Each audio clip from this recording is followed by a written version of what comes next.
En el día 42 de la invasión rusa en Ucrania, Moscú se repliega hacia la región del Donbass, advierte el gobierno de Kiev. Las autoridades ucranianas hicieron un llamado a la población a evacuar esta región.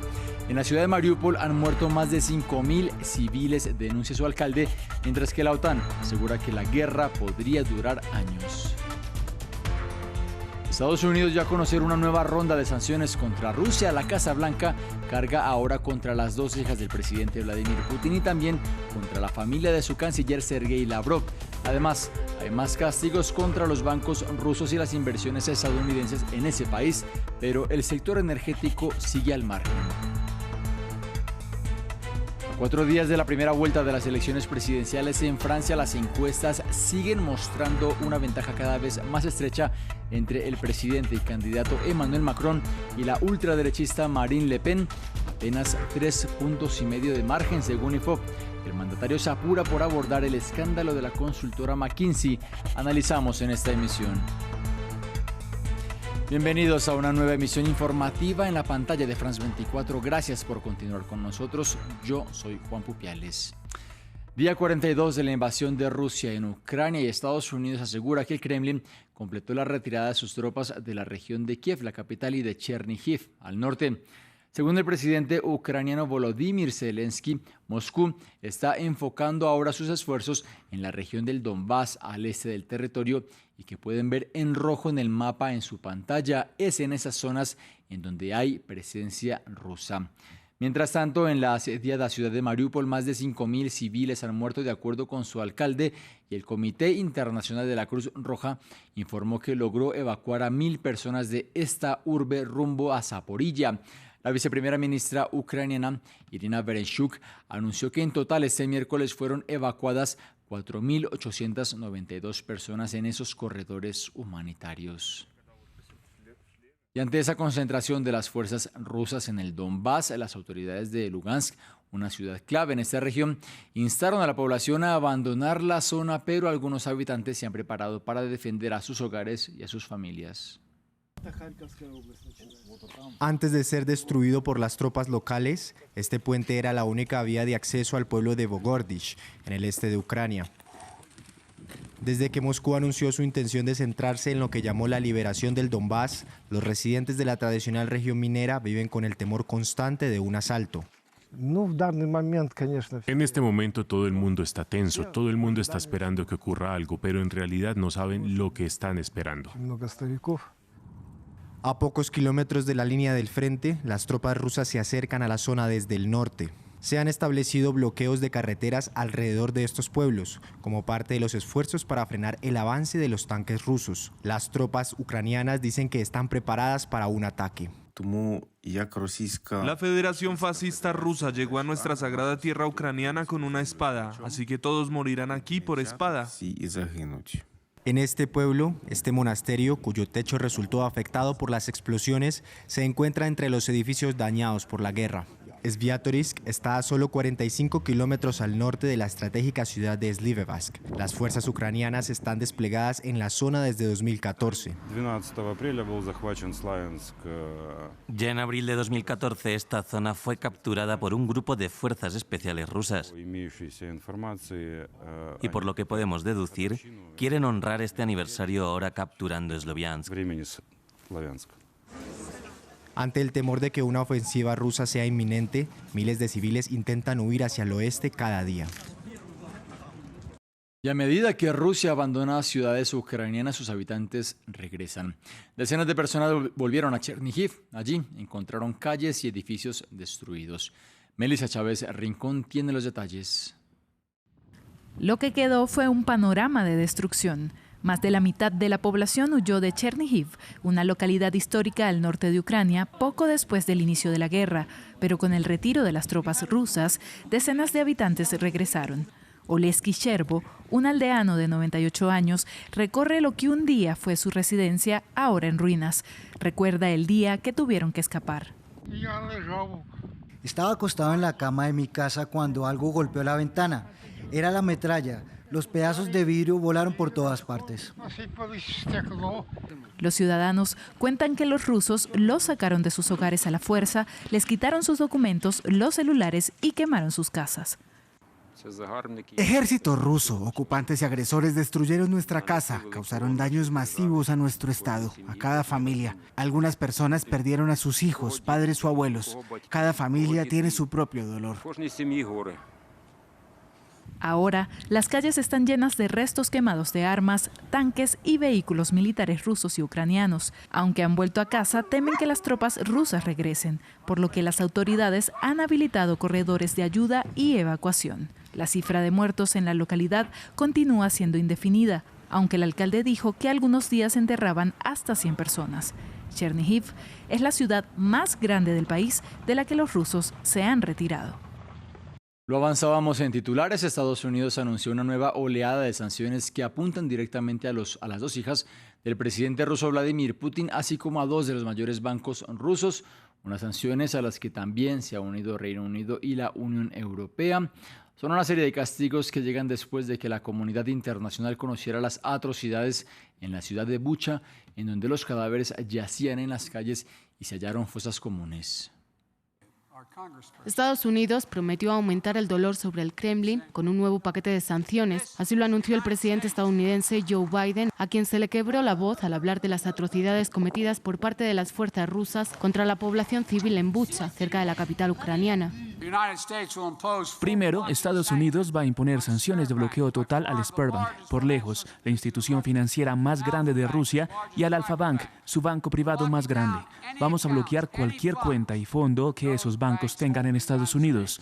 No van a poder tocar su dinero, no van a poder hacer ningún negocio aquí. Segundo, voy a firmar una orden ejecutiva que va a prohibir cualquier inversión estadounidense en Rusia.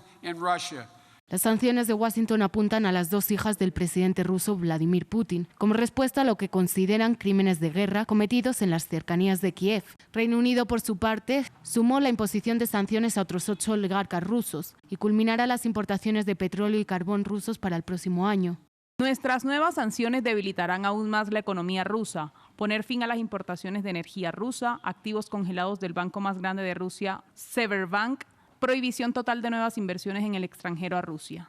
La Unión Europea apunta hacia la presión en el sector energético de Moscú. Bruselas da el paso intentando culminar su dependencia de los combustibles fósiles rusos, pero sin mencionar por ahora al gas. En primer lugar, impondremos la prohibición de importar carbón de Rusia por valor de 4.000 millones de euros al año. Los expertos citados por la Casa Blanca apuntan a que esta nueva oleada de sanciones, sumadas a las anteriores, supondrán que el PIB de Rusia se contraiga hasta un 15% este año. Vamos a Francia porque a 4 días de la primera vuelta de las elecciones presidenciales, el mandatario candidato Emmanuel Macron sigue perdiendo ventaja frente a la ultraderechista Marine Le Pen, según las encuestas.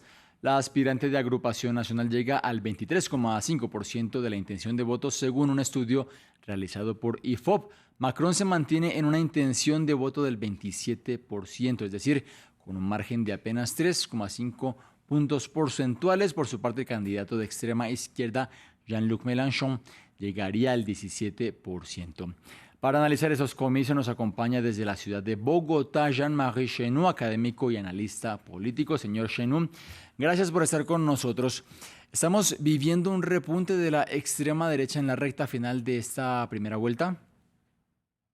Buenas noches, Juan, y gracias por la invitación. Sí hay un repunte de la ultraderecha que era previsible, que se veía venir, digamos, desde todo el mandato de Emmanuel Macron, pero que en las últimas semanas ha tenido cierta dinámica, digamos, positiva para este partido. Y entonces la ventaja que tendría Macron en la hipótesis de una segunda vuelta contra Marine Le Pen de la ultraderecha se está achicando. Entonces ahí hay un riesgo de un cambio político en Francia. ¿Sí?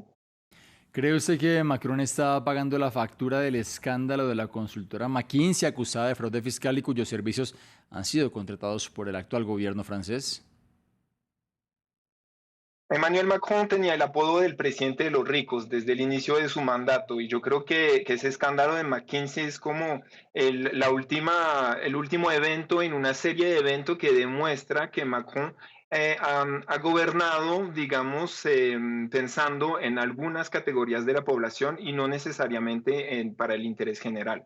En el escándalo de McKinsey se vio que más de 1.000 millones de euros fueron pagados a una empresa que ya está investigada porque no paga impuestos en Francia y es una empresa, una consultora que había ayudado al candidato Macron cuando era candidato presidencial en la última elección presidencial. Entonces ahí hay sospechas fuertes digamos, de unas ventajas que se le dieron a algunas empresas y particularmente a McKinsey, y eso alimenta, nutre la protesta, digamos, social y los proyectos de la ultraderecha.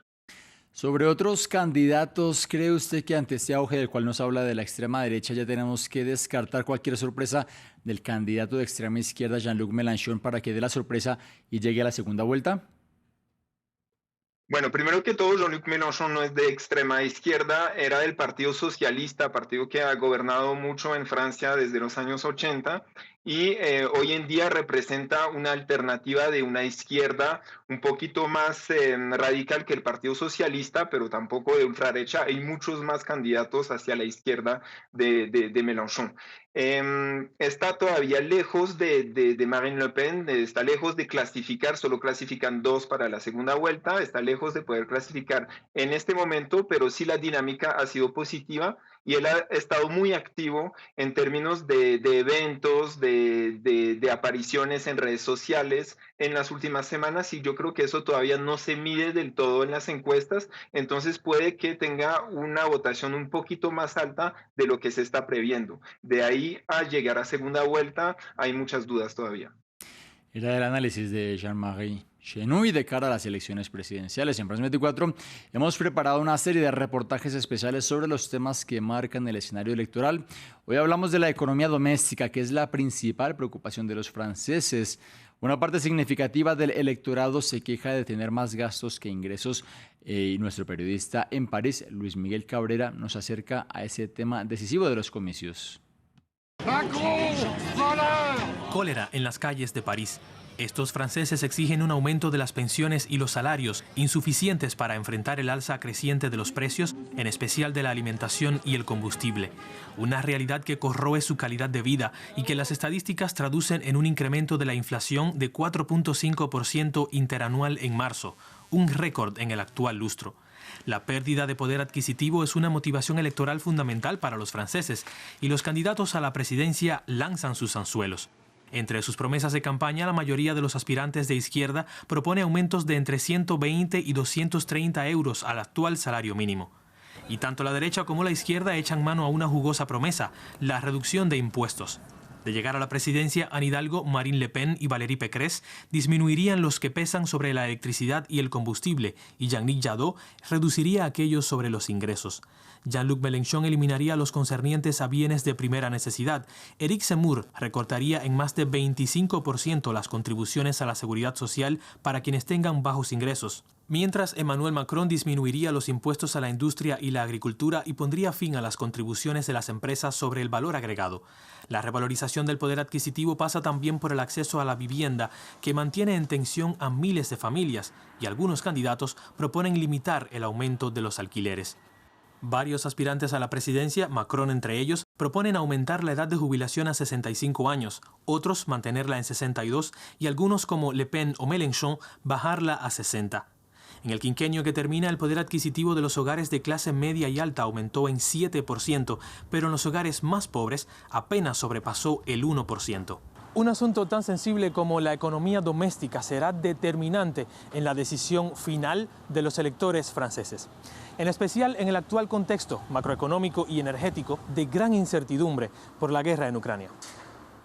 En noticias del continente africano, miles de personas marcharon en varias ciudades de Sudán en rechazo al golpe militar del pasado mes de octubre y la jornada terminó cobrándose la vida de al menos una persona. Desde Jartum, la capital, hasta la región occidental de Darfur, se vivieron estas marchas en las que se pudo ver a la policía reprimir a la multitud en medio del mes sagrado del Ramadán. Este miércoles precisamente se cumplen 3 años desde la caída del expresidente Omar al-Bashir. La víctima mortal que se registró hoy era un joven de 19 años quien perdió la vida de un disparo por parte de las fuerzas de seguridad, denuncian fuentes médicas. Desde el 25 de octubre el balance es de 94 fallecidos. Así terminamos esta emisión informativa en France 24, pero quédense porque la información continúa en nuestra pantalla y también en france24.com.